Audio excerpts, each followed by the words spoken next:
Guntur municipal corporation కమిషనర్గా అశోక్ కుమార్ బాధ్యతలు స్వీకరించారు. కార్పొరేషన్ కార్యాలయంలో బాధ్యతలు చేపట్టిన ఆయనకు పలువురు అధికారులు, సిబ్బంది శుభాకాంక్షలు తెలిపారు. గుంటూరు నగరాన్ని అభివృద్ధి పదంలో ముందుకు తీసుకువెళ్లడమే తన ప్రధాన లక్ష్యమని స్పష్టం చేశారు.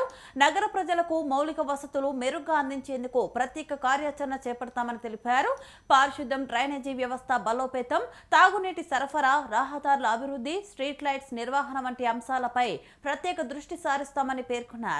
ప్రజల సమస్యలను సత్వరమే పరిష్కరించేలా అధికారులు బాధ్యతాయుతంగా పనిచేయాలని సూచించారు.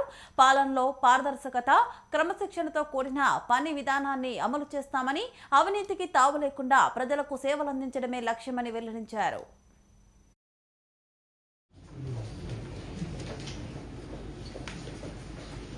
కమిషనర్గా బాధ్యతలు తీసుకోవడం జరిగింది. మొదటిగా ఈ అవకాశం ఇచ్చినందుకు గౌరవనీయులు చీఫ్ మినిస్టర్ గారికి చాలా ధన్యవాదాలు. మున్సిపల్ కమిషనర్గా నా ముఖ్యమైన ఆస్పెక్ట్స్ అంటే శానిటేషన్, డ్రింకింగ్ వాటర్, మనకి పబ్లిక్ హెల్త్, రోడ్ మెయింటెనెన్స్, దీని మీద నేను ముఖ్యమైన దృష్టి సాధిస్తాను.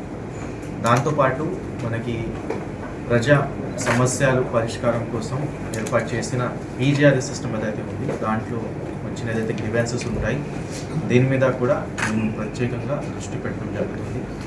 దాంతోపాటు ప్రజలు డైరెక్ట్గా కలిసడానికి క్షేత్రస్థాయిలో కూడా ప్రతిరోజు పర్యటన చేయడం జరుగుతుంది. దీంతోపాటు మీ అందరికీ ఐడియా ఉంది, గుంటూరు నగరకి దాదాపు 10 లక్షల వరకు జనాభా ఉంది. సిఆర్డిఏ పరిధిలో ఒక కీలకమైన నగరం. సో దానికి తగ్గట్టుగా అభివృద్ధి చేయడానికి నేను కృషి చేస్తాను. అందరు అధికారులు, సిబ్బంది అందరి సమన్వయంతో కృషి చేయడానికి నేను తప్పకుండా కృషి చేస్తాను. దాంతోపాటు మన గుంటూరు నగరానికి అంతకుముందు కొన్ని ర్యాంకింగ్స్ వచ్చాయి, స్వచ్ఛ సర్వేక్షణ కాబట్టి